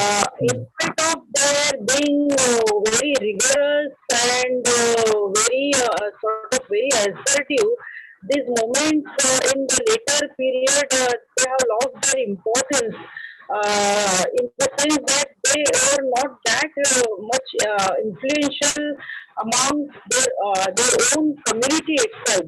So Yes. I just want to know what could be the possible, reasons for their being deteriorated in the later stages.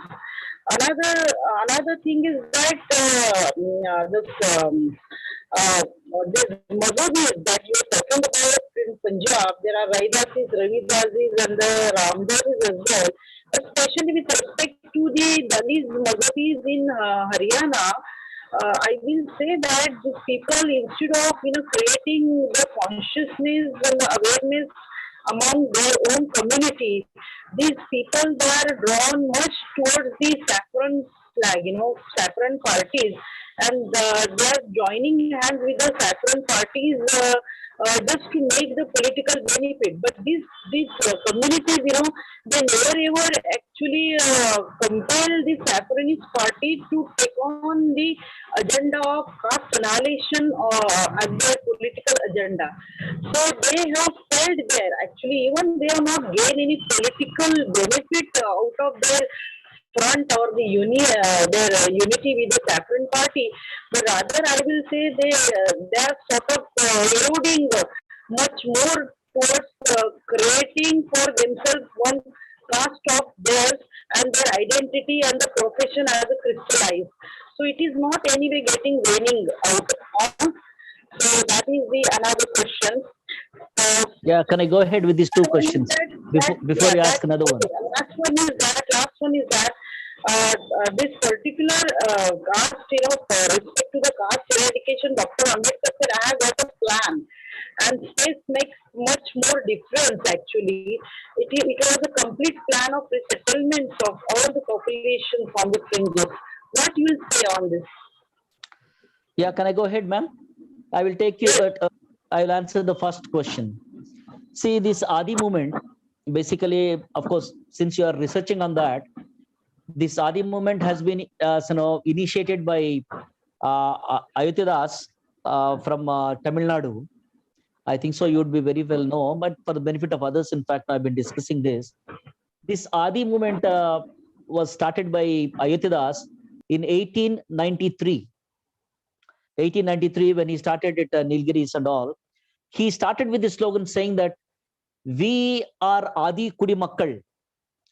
Adi Kudimakkal means we are the original inhabitants of this land.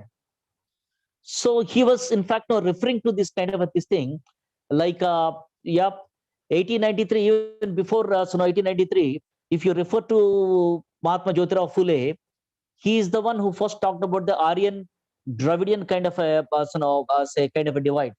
He said, in fact, no, these Aryans, the Bhatts and the Saidjis and Bhatjis, these Aryans, in fact, no, in a wicked way, they could take over the very, very strong kings of the Dravidians. So therefore, like in a sense, 1848 and then this is 1893, he was like in a sense saying that we are the original inhabitants of the soil. And then, of course, later on in 1896, when he was promoting, Ayutyadas was promoting Sakya Buddhism, he was saying that we are the Sakya Buddhists of this country. So later on, this Adi Kudimakkal movement became Adi Dravida movement, then Adi Andhra, Adi Kannada, and even in fact, no, this Adi was used by Master Manguram, in fact, no, in his Adi Dhammi movement and all. See, this movement basically is not just claiming the kind of say what you call kind of say reference saying that we are the original inhabitants. This Adi movement also has an important unification force. See, this Adi movement, in fact, no, Adi Dravida, Adi Andhra, Adi Kannada, basically all these movements, they have promoted the scheduled castes, especially, leave their respective castes, and then take up the new identity called as Adi Andhra, Adi Dravida, and Adi Kannada. So, if you look at the kind of census, this presidency-wise census in those years, so if from 1891, as you can see, to almost like in the sense 1891 and then 1901 in the Madras presidency, basically, we will see the number of Adi Andhras growing up and the respective castes, like in the sense the Pallar, the Parayars, or even in Andhra, the Mala, the Madigas, and even in fact now in Karnataka, the Holayas and other, those respective scheduled castes, in fact now, their number was going down, and the Adi Andhra, Adi Kannada, Adi Dravida, they were going up. So that is a kind of a unifying movement against caste, leaving the caste identities and coming together as a new label, a unified label. So that has worked great for a long time, actually. But slowly after that, you pretty well know, in fact, now there are forces, in fact, now, countering forces and all, they entered. And again, for the political reasons, I would like to underline, because like in a sense, there were several political reasons, in fact, now, even in fact, now in the, say, colonial time as well. So they again started getting fizzled out, basically. That is the same point you are talking, in fact, now with regard to Haryana. See, many of the scheduled castes get consolidated. Of course, I would refer, I would in fact now refer you the book by David Loringen. There is a book by David Loringen, in fact, now religious movements in Punjab. So that is undivided Punjab, in fact, now including Haryana and all. So that's a wonderful book where different streams actually of the what you call reformative and revolutionary streams within the kind of a in the name of different cults, in the name of different kinds of, in fact, now what you call humanist traditions, they came. Kabir, and you have, in fact, now several kind of traditions, in fact, they got entered. And David Loringen, in fact, very clearly talks about these things. Yes, but ultimately, like in a sense, when people come together, get consolidated, naturally, like in a sense, the political angle come in. This is the place where individuals, in fact, no, those who are really sincere, after some time, in fact, no, we have seen that they became insincere, and they started, in fact, no, becoming the tails of this party or that party. So therefore, today what we see in Haryana, or what we see even in West Bengal elections and all, probably some of the people who closely watch that also would see that a section of the scheduled castes are there with the BJP, actually. Generally, in fact, now, like as you was talking about, you are really feeling quite astonished about how these people could support the saffron parties.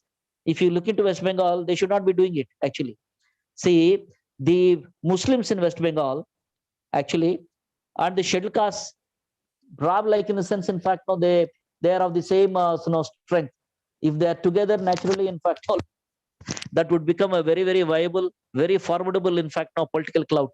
But unfortunately, these political manifestations, they go in a different way, and the people, they harbor. And today, if you see that there is no forceful, like in a sense, of political movement or any kind of a credible leader among the scheduled castes that are there, it is because of these kind of a political manipulations. Rather achieving political strength, there has been different political manipulations, I would rather say. The third question that you asked, because with regard to Dr. Ambedkar, is that, yes, how to unite people, how to unite these people and all. There are several things which Dr. Ambedkar has indicated, talked about, and then also fought. Like in a sense, initially he wanted to identify, because all these people, the Shudras and Ati Shudras, whoever they are, they're all the producing castes of this country. They are the labor castes, as against the leisure castes, in fact, no, the minority leisure castes. So therefore, when Dr. Ambedkar started the Independent Labour Party, he wanted to rally down all these people, in fact, now as working force, are the producing millions of this country. And at the same time, Dr. Ambedkar has seen that as workers, these people are not united. Otherwise, there would have been, in fact, no, a kind of a, what do you call, the Marxist movement, working, very well in this country. In this country, basically, caste becomes the important force even among the oppressed groups. So therefore, Dr. Ambedkar wanted to tackle this particular caste, and he used several of the strategies. And the one simple strategy which I would tell you is that the very constitutional program itself is there before us. Dr. Ambedkar, of course, I tell you, my dear friends, Dr. Ambedkar or even Jyotirao Phule never talked about reservations. They were all the while talking about representations. I think so. If I draw your attention, Jyotirao Phule was saying that basing on the percentage of population in 1882, he was in fact now going before the Hunter Commission, and he was saying that based on the pro rata of our population, we want representations in the field of education, employment, agriculture, industry, bureaucracy, and governance of this country. This was what he was talking about. And if you see the first ever, in fact, no direct action by Dr. Ambedkar in the Southborough Committee Memoranda, 1919, he was saying the same thing.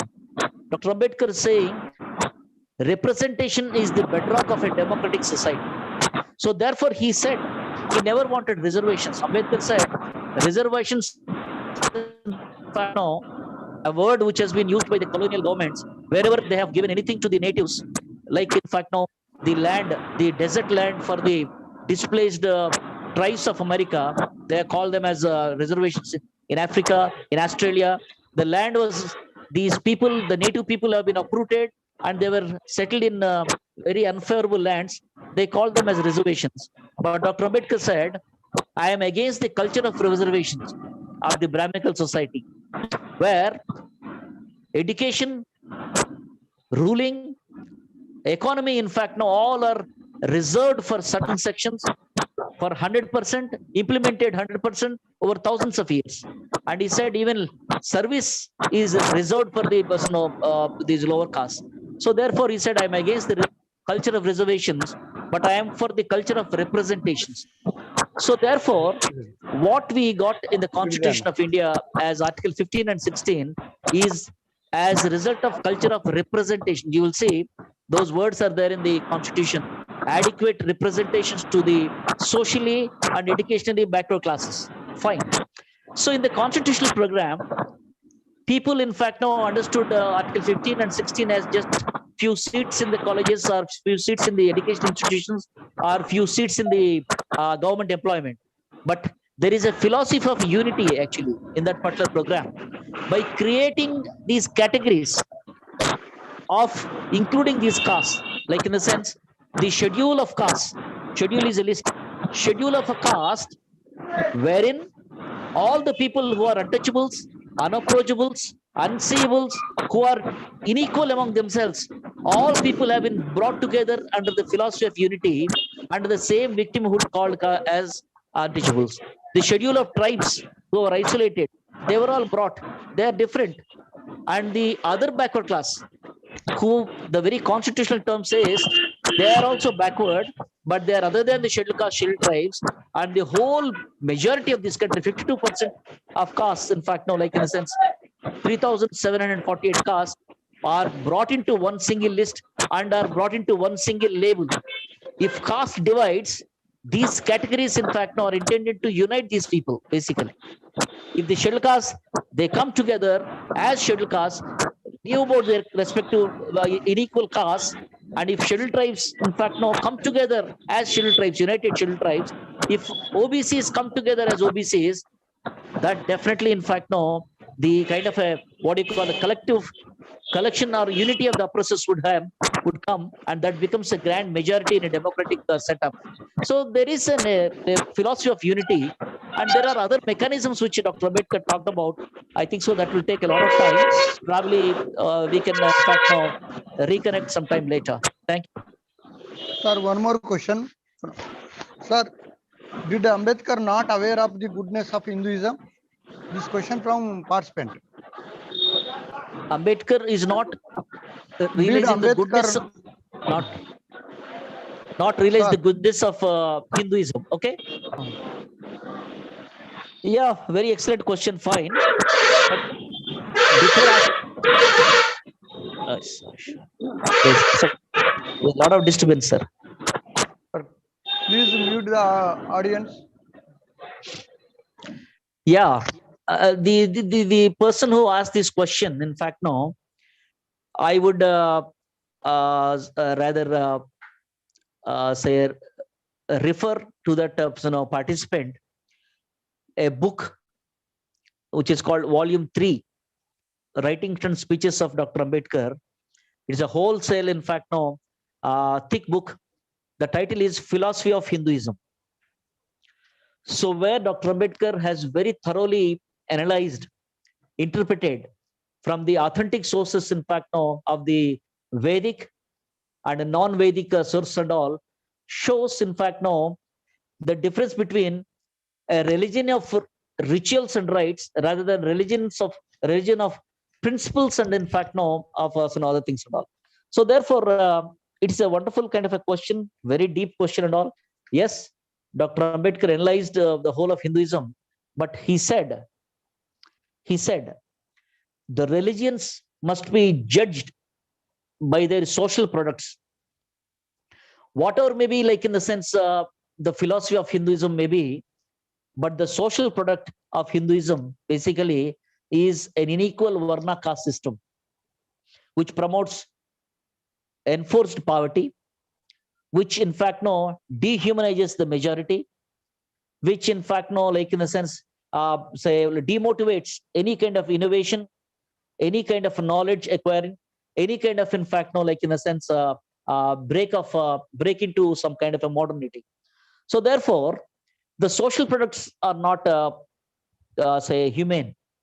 So therefore, one may have good philosophy, but actually what you're doing, how you're living, so that is exactly what does it matter. When Dr. Ambedkar, in fact, no, was writing a review to the then philosopher Bertrand Russell's book, Reconstruction of Society, he wrote it, in fact, no, that review as a second semester student of master's MA in Columbia University. As a student, in fact, no, he said, for having a reconstruction of the society, what Russell says, in fact, no, is fine. Russell at one point talks about the longevity of the traditions, the extent, in fact, no, traditions have lived. That talks about, in fact, no, the merit of a particular tradition. But Dr. Ambedkar very clearly reviewed, saying that Russell would prove wrong in Indian society. He said, it is not mere survival, but the plane of survival of the members of the society is very important. It's not how long the society has been there, but at what plane the majority of the people are there in the society, that really matters in assessing a kind of a society or its religious moorings.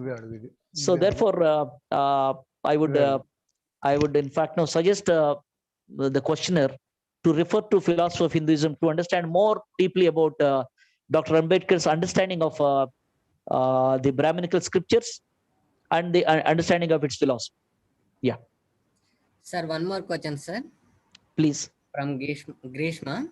Please go ahead. Yeah. Question is, what is the difference between caste hegemony and caste apartheid? Yeah. These are, in fact, no different kinds of words, actually.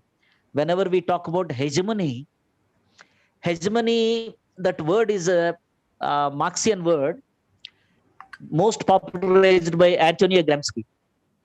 So the Italian Marxist Antonio Gramsci, his interpretation of Marxism, basically, he used that particular word, hegemony, as an important aspect of oppression, basically.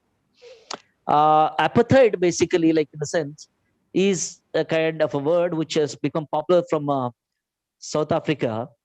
Apartheid basically is that based on the race, people, in fact, now have been segregated, their rights have been restricted, people have been, they get out, and they were looked down as subhuman beings, not as equal beings, basically. So these two, in fact, no, like hegemony is a character of the oppressors. Apartheid is the consequence of such kind of a say unequal kind of a situations. So these sort of expressions have been there by different kinds of people, different political scientists, and also by different academics, and also social commentators. They came like that. But all, of course, they talk about this kind of oppression, what I call exclusion, or this kind of, in fact, no, like inhuman situations created to the majority of the population. Yeah. Thank you, sir. Any questions from participants?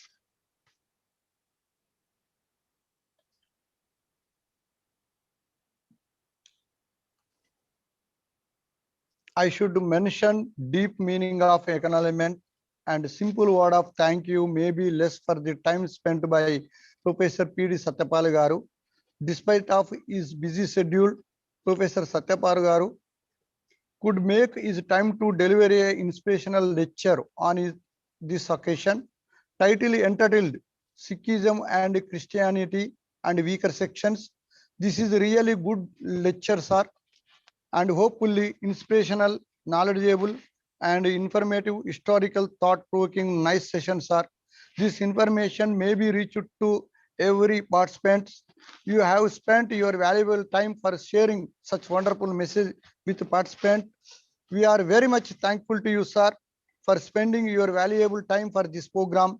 I thank Professor K. David Garu and Professor P.D. Satyapal Garu for giving their time and expressing their views on this socio-religious status in India, Pule Ambedkar perspective.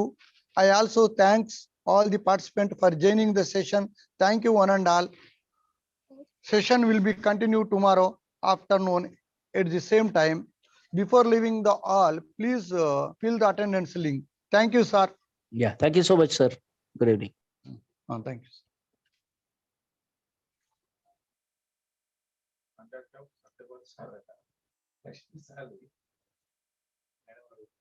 Contact number.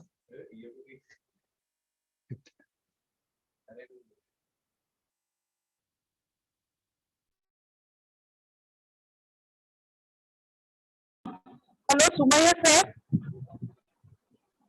Hello. Hello. Tell me, madam. Sir, myself, Professor Salvi from University of Mumbai.